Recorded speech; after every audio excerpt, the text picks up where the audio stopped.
What's up, guys? Thanks for tuning in to another episode of some quarantine content. If you haven't noticed, I have done some updates to the YouTube channel, to the Twitter, and the rest of the social. Most notably, new logo. If you can't tell, it's OK, OKC, OK Carlos. Anyway, big shout out to Rodney over at RJ Mo Design for hooking me up with this logo animation in the front of the video you should have seen. Let me know your feelings on it. I absolutely love it. I put a link in the description to contact him in case you are in the market for a logo animation for your company, business, or even your film studio.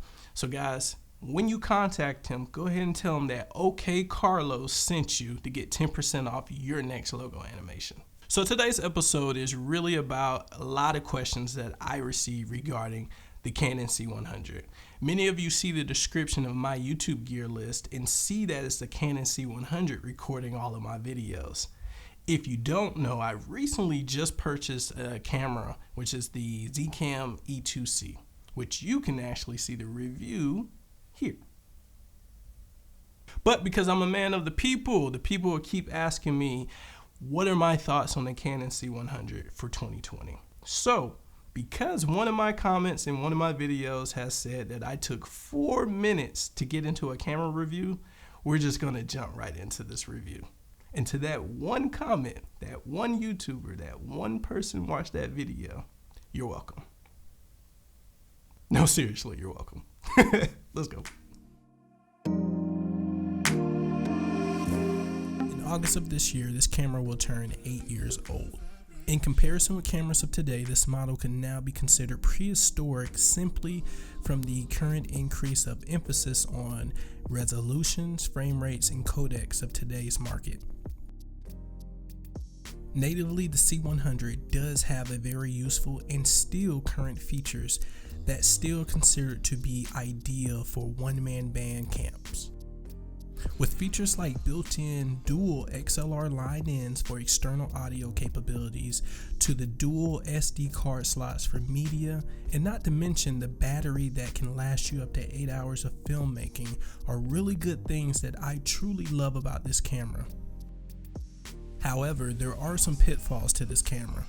A lack of codec selections, resolutions, and frame rate selections that would contribute to future-proofing this model have gone unheard.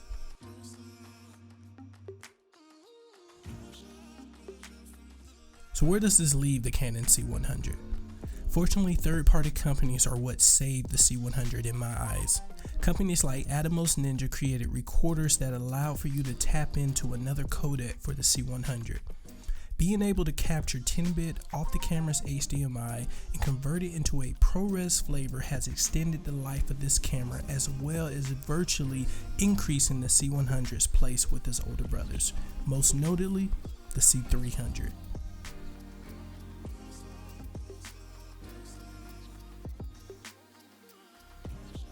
Looking back at the C100, you could say that this camera really agitated the market for competition.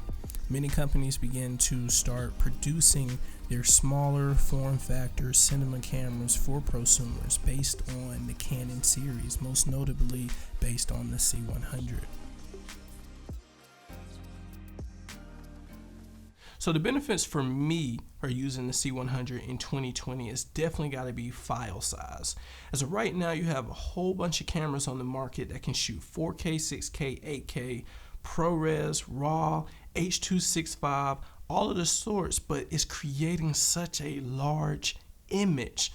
For me, I use the C100, which has a Super 35 sensor that actually records onto the sensor at 4K. It just downscales it to 1080p. So with this downscale, I actually get a 4Res image recorded to my Ninja at 1080p, which I then can go into a post-production workflow and upscale that 1080p image to a 4K image and not lose a ton of storage space on my computer, since it's actually a 1080 ProRes image that's in my actual storage or hard drive. This for me is what benefits me being able to emulate a 4K image for YouTube without the need of upgrading my computer, upgrading hardware, upgrading a graphics card to actually handle such a large image from other cameras like Red or like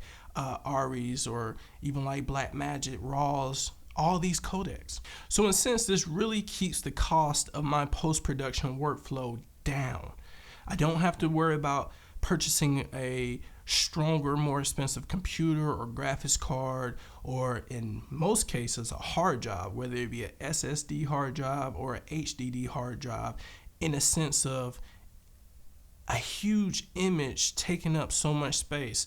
A lot of people don't understand that when you go and buy these cameras that can do H.265, that can shoot RAW, that can shoot 6K, 8K, you forget that the money that you're putting into your camera is going to have to equally be put into your computer and your post-production workflow to handle this. So yes, you may have the latest and greatest 8K shooting machine for a camera, but you're still shooting on maybe a 2013 iMac, maybe a base standard Windows PC. So I think it's more beneficial for me at this moment, even though I do have a strong computer, I think it's beneficial for me that as I pump out multiple YouTube contents, it's more efficient for me and financially securing for me to not have to go out and keep buying hard drives left and right to support a 4K high resolution, high codec, high compression, high bit rate image. So let me answer the question that everybody really wants to know. Would I use the Canon C100 for 2020? My answer is yes.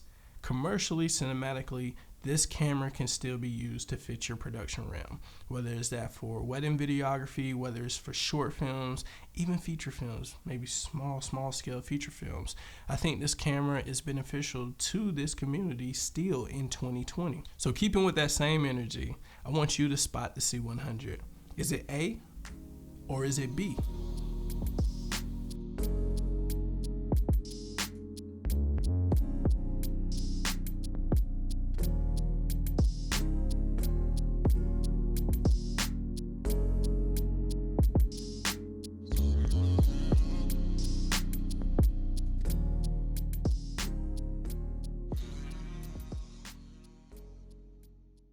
Let me know your answer by hitting me up on Twitter at OKCarlos, and there I'll post the results. So guys, I hope this answers your questions about the C100. Yes, I do believe it is a camera that you can use in 2020. So go out there, get better, learn more about it, unlock the potential of the camera and unlock the potential of yourself. And as always, guys, hit that like and subscribe button below. Go ahead and follow me on Twitter at OKCarlos or Instagram at OKCarlos. And if you have any more questions, please let me know in the comments below.